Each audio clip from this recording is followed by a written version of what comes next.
Bismillah. Istri saya seorang notaris, saya tidak mengizinkan saya untuk mengambil pekerjaan yang berkaitan dengan bank konvensional dan pinjam-meminjam lembaga ribawi, karena saya pernah membaca salah satu yang dilaknat Allah adalah pencatat dan saksi perjanjian riba. Apakah pemahaman yang saya sudah tepat, Ustaz? Tayyib. Dan saya kira ini mewakili sebagian dari kegelisahan teman-teman yang mungkin bisa kita diskusikan pada malam hari ini. Baik, pertama, riba itu jelas dilarang. Ayat-ayat dan hadis-hadis tentang riba itu kuat menunjukkan larangan pada pekerjaan yang dimaksudkan. Alhamdulillah. Sebentar. Hadis Muslim hadis 1402 juga 1389. Man dalla ala khairin falau ajruhu mithla fa'ilihi min ghairi an yankusa min ajri syai'. Siapa yang menunjukkan, memfasilitasi, membantu pada kebaikan, dia akan mendapat pahala yang sama dengan yang mengerjakan tanpa dikurangi sedikit pun. Ya, Masya Allah. Mudah-mudahan pahala yang menghapus sama dengan menulis ya. Baik. Ya, sementara saya tidak menulis dulu, fokus ini. Tahan. Pertama, ayat-ayat dan hadis yang berbicara tentang riba semua sepakat menuju pada satu kesimpulan yang sama.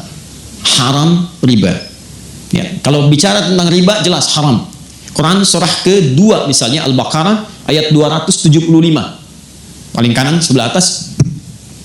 Quran surah kedua ayat 275. Menyerupakan orang pelaku riba dengan orang yang sedang kesurupan. Artinya ada yang salah dalam dirinya. Bukankah orang kesurupan itu banyak salahnya? Kata-katanya meracau, tindakannya kacau dan sebagainya. Itu bahasa kiasan. Seakan-akan orang riba itu banyak salah dalam dirinya. Makannya salah, gerakannya salah, macam-macamnya salah. Karena ingat, kalau sesuatu yang haram masuk ke dalam diri seseorang, menyebar lewat darah, maka semuanya ini akan punya konsekuensi yang maaf, tidak mudah. Satu, dia akan menutup pintu-pintu kebaikan dalam dirinya. Misal, masuk ke telinga, Quran surah ke-6 ayat 25. Wa fi adhanihim waqra, di telinganya akan berbentuk sumbatan. Menyumbat. Bukan gak bisa dengar. Karena yang haram, yang jelek itu nutup, yang baik ketutup. Jelek lawannya baik. Kalau yang jelek masuk, yang baik gak akan masuk, Pak. Orang yang kata-katanya buruk, maka dia sulit mengatakan kosakata yang baik. Sama dengan orang yang terbiasa berkata yang baik, maka dia sulit menemukan kosakata yang buruk. Karena itu ketika yang buruk masuk ke dalam diri, beredar kemudian dengan darah, jadi daging menutup pintu kebaikan. Makanya jangan heran, orang-orang yang kemudian tertutup pendengarannya untuk mendengarkan kebaikan, maaf, kalau yang jelek-jelek cepat masuk. Tapi yang baik susah. Bahkan rumahnya di sini, ini masjid, jaraknya cuma 5 meter. Speaker masjid ke rumahnya begini. Adzan berkumandang, Allahu Akbar, gak kedengaran. Sementara yang 500 meter bahkan 5 kilo itu sebelum waktunya adzan sudah datang. Dengan kakinya dia melangkah. Ini sepeda ada, mobil ada, segalanya ada. Tinggal jalan kaki gak tembus. As-salatu khairum minan naum, terbalik ke telinganya. An-naumu khairum minas salat. Ya, ini poinnya. Masuk ke mata jadi bahaya. Orang yang terbiasa makan yang haram, kemudian itu jadi darah, mengalir, jadi daging, menghambat ke matanya, maka di matanya ada penutup. Maka turun Quran surah kedua ayat ke-7. Paling kanan gak sedikit ke atas. Khatamallahu ala qulubihim wa ala sam'ihim wa ala absarihim ghishawa. Di matanya ada penghalang. Sehingga dia gak bisa bedakan mana sesuatu yang baik, mana yang tidak baik. Masuk ke tangan, ini sentuhannya gak baik.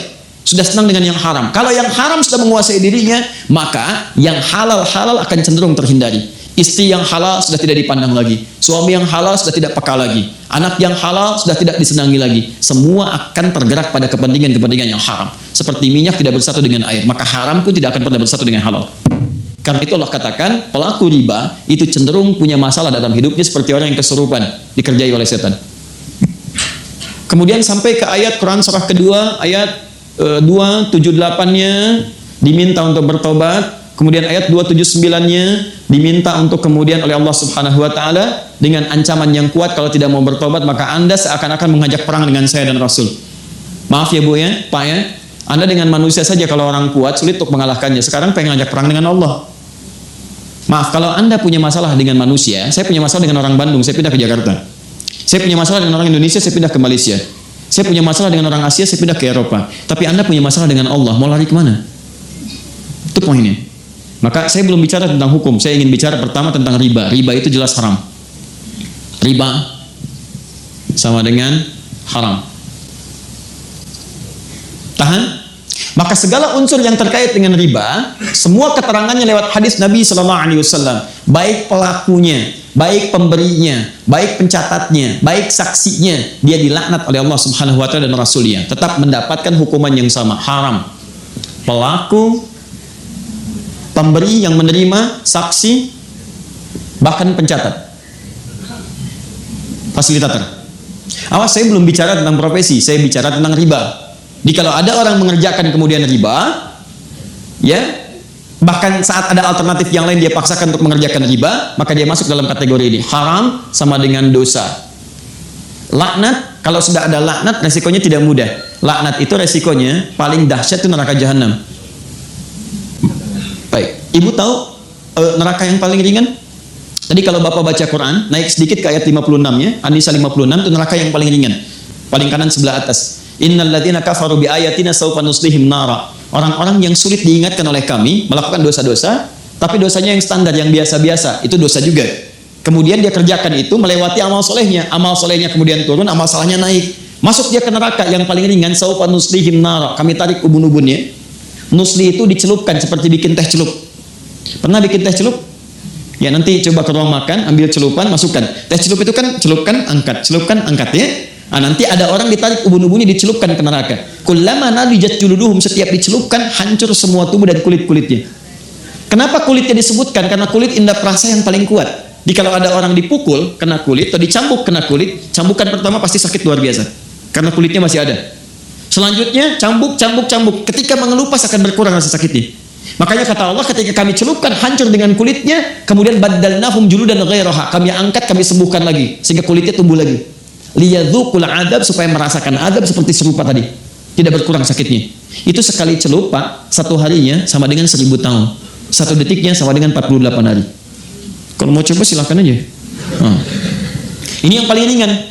Nah, orang yang dilaknat oleh Allah, itu muara paling dahsyatnya jahanam, neraka jahanam. Dari mana tahunya? Buka Quran misalnya, teman-teman sekalian, An-Nisa, Quran surah keempat, dari ayat 92 sampai 93. Begitu masuk 93, Allah menerangkan tentang pembunuhan berencana. Lihat kalimatnya. Wa may yaqtul mu'minan muta'ammida. Siapa yang sengaja merencanakan pembunuhan, apalagi kemudian menimpa satu orang beriman, fajazauhu jahannam, maka balasannya neraka jahanam. Perhatikan, wa ghadiballahu alaihi, Allah murka kepadanya, wa la'anahu, dan dilaknat oleh Allah. Laknat disandingkan dengan neraka jahanam di ayat ini. Ya, jangan lihat contoh kasus pembunuhannya.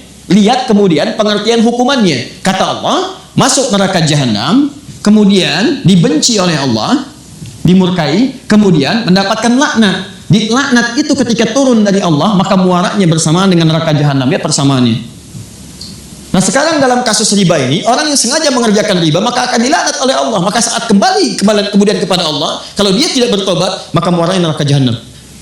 Karena itu hati-hati kalau Anda ikut taklim dan sebagainya, mengajak kepada melukai orang lain, apalagi sampai kemudian mengeksekusi orang, bom sana, bom sini, awas dengan ketentuan yang menyalahi syariat, maka hati-hati. Tidak ada satupun orang beriman yang bercita-cita masuk neraka jahanam. Saya saat terjadi bom di Jalan Tamrin itu, Bu, saya sedang di Lampung, Pak. Kejadian, langsung saya ditanya, Ustadz, apakah bom di Jalan Tamrin itu masuk jihad fisabilillah? Saya jawab, Pak, sependek pengetahuan saya, jihad fisabilillah itu jihad di jalan Allah, bukan di Jalan Tamrin.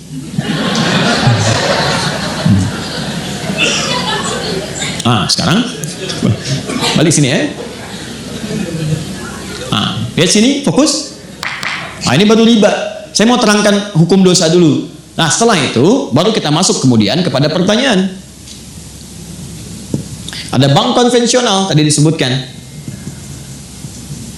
Di antara kemudian tautannya dengan jasa yang digunakan oleh notaris, boleh jadi ada kemitraan yang tersangkut paut dengan bank konvensional. Apakah setiap turunan dari transaksi bank konvensional menghasilkan riba? Itu pertanyaan yang pertamanya. Satu, apakah kemudian kalau ini menggunakan jasa bank konvensional termasuk dalam kategori riba pula? Itu kemudian yang mesti kita jawab. Nah, teman-teman sekalian, sekarang saya terangkan sedikit saja tentang hukum. Nanti saya masuk ke Fatwa MUI nomor 1 tahun 2004, ditandatangan tanggal 5 Dzulhijjah tahun 1424, ya, bersamaan dengan tanggal 24 Januari tahun kemudian 2004, ya.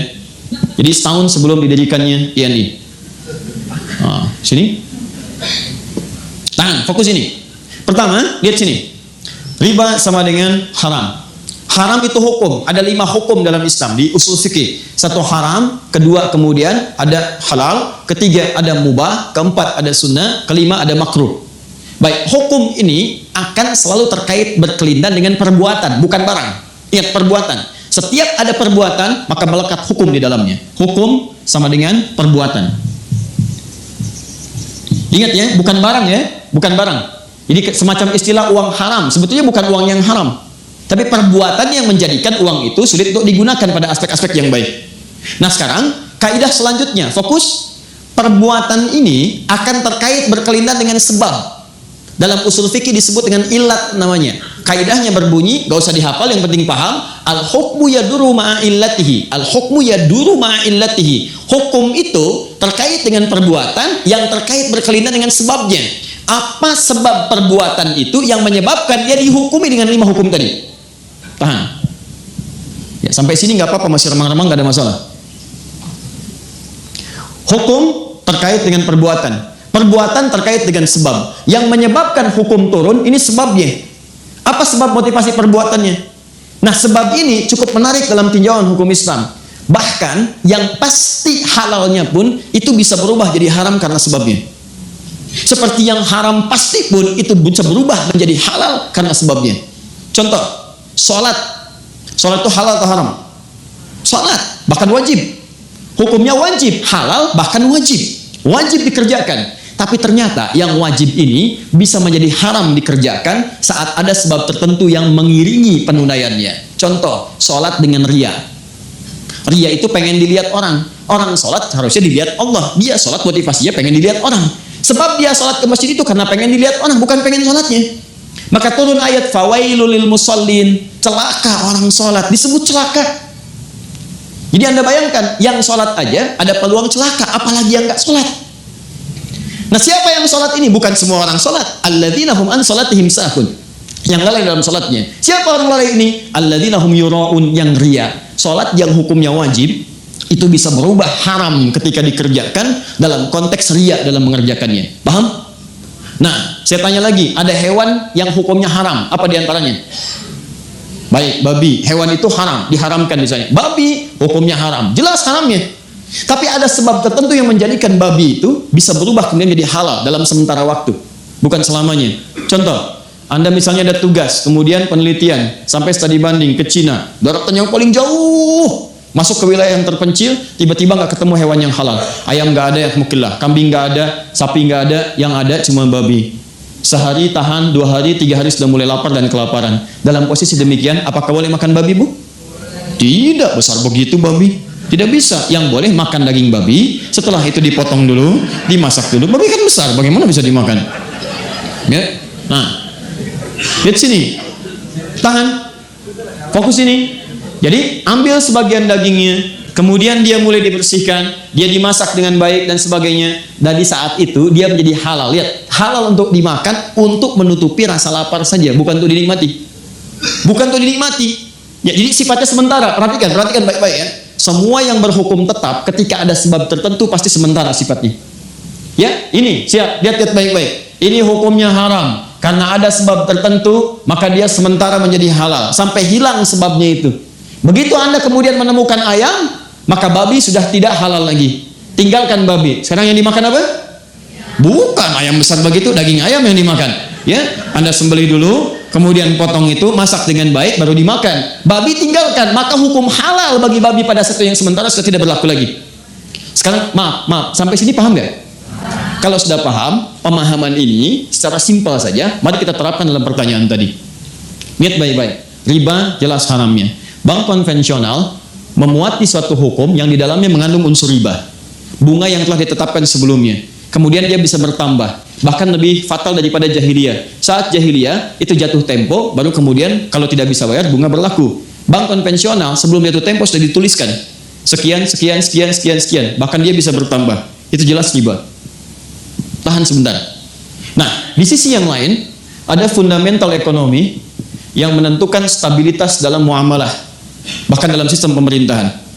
Nah, sekarang pertanyaannya, lihat baik-baik. Kalau ekonomi tidak berlangsung dengan baik, maka syarat mendapatkan ketenangan dalam dunia pemerintahan kata Al-Quran cuma 2. Itu yang paling utama. dalam surat Al-Quraisy, "Li ila fi Quraisyin ila fi rihlatas syita was sayf falyabudu rabb hadzal bait alladzi at'amahum min ju'." Satu, wa amanahum min khauf. At'amahum min ju' itu stabilitas ekonomi. Yang kedua, wa amanahum min khauf, stabilitas politik. Kalau dua terganggu, maka akan menjadikan goncangan dalam pemerintahan. Ekonomi kuat tapi politik gak bagus, goncang. Maaf, politik kuat tapi ekonomi gak bagus, goncang. Yang jadi persoalan, transaksi-transaksi dalam kehidupan itu bagian dari putaran roda untuk menguatkan nilai perekonomian. Sekarang persoalannya, dalam dunia perekonomian kita ini, taruh ada terkait dengan jasa-jasa notaris. Maka digunakanlah kemudian kemitraan dengan bank. Pertanyaannya, bagaimana ketika saya menggunakan hukum ini sementara di dalamnya ada riba? Maka semua ulama sepakat, termasuk dalam Fatwa Ulama nomor 1 tahun 2004 dari Majelis Ulama Indonesia, kalau dalam lingkar pekerjaan itu ada bank yang masih menggunakan nilai-nilai syariat, bank syariah dengan konsep syariah yang benar, ya dengan turunan-turunan yang benar, maka jelas solusinya. Ini yang digunakan sebagai fasilitator dan haram menggunakan yang ini. Tapi kalau fungsi ini tidak bisa menjangkau nilai-nilai transaksi yang sedang dikerjakan, pekerjaan yang sedang dilakukan, yang kalau kemudian tidak difasilitasi memberikan goncangan kepada nilai ekonomi atau menyebabkan malorot yang lebih kuat, maka keputusannya kemudian dituliskan boleh ini digunakan, boleh sekali lagi ini digunakan dengan batasan sementara sambil mencari sistem yang kuat dan tetap untuk menjembatani dan memberikan fasilitator kepada apa yang sedang dikerjakan.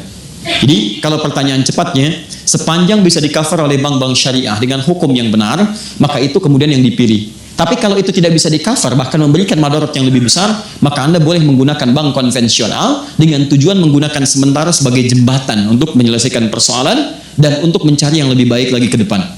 Bahkan sekarang ada formulasi yang bagus. Saya sudah bertemu dengan beberapa pejabat bank di konvensional untuk mengarahkan pada nilai-nilai syariah. Walaupun akadnya kemudian teman-teman sekalian dibentuk dengan form-form yang sifatnya konvensional, tapi nilainya bisa ditawar di situ. Misal, ada teman-teman yang ingin membuka tempat hunian, dia mau bikin KPR, ya ke bank syariah, marginnya terlampau tinggi. Di bank konvensional diberikan margin sekian, tapi persoalannya suku bunganya tidak tetap, dia berubah. Maka apa yang ditawarkan? Dibawalah konsep syariah dengan akad yang berbeda, tapi tidak juga merugikan kemudian konsep yang ada di bank itu. Yang telah Anda tetapkan misalnya 3% ini, bagaimana kalau dibagi dengan hukum seperti ini? Jadi bank itu tetap dapat 3% juga. Tapi kaidahnya ditukar, akadnya menggunakan akad Islam. Ya, jadi bukan ganti jubah, bukan. Jadi poinnya adalah ini yang kami lakukan, Anda beli dulu ini. Beli ini kami berikan kemudian nilai kesepakatannya selama 3% tadi, kita robah dulu, akadnya jadikan sebagai penjualan. Jadi Anda terima itu, jual lagi kepada kami dengan apa yang telah Anda tetapkan tadi. Jadi dari Anda tetap 3%, tapi kemudian dirubah cara akadnya, kami membayar dengan cara yang sama.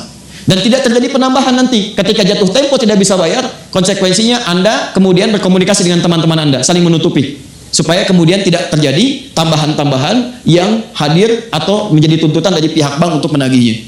Nah, maka saya kira modifikasi semacam ini bisa didiskusikan. Tapi yang terbaik adalah, kalau sekali lagi ini keputusan Fatwa Ulama Indonesia, MUI, kalau ada syariah itu yang digunakan. Kalau tidak bisa di-cover, maka konvensional diambil sebagai jembatan. Tapi yang paling besar pertanyaannya adalah, kenapa sih dari 200 juta lebih ini tidak bisa mewujudkan sistem perbankan yang baik, yang kira-kira mengakomodir kepentingan umat Islam? Kalau Malaysia bisa, kenapa Indonesia tidak? Ya kan? Saya kira, dan tidak ada yang dirugikan. Negara juga untung, masyarakat juga untung. Maka salah satunya adalah hidupkanlah bank syariah itu. Dan dorong syariah itu bukan cuma nama. Saya ulang, dorong syariah bukan cuma nama. Namanya syariah misalnya, tapi menggunakan praktek ribawi yang lebih besar daripada bank konvensional. Itu juga bermasalah. Paham ya?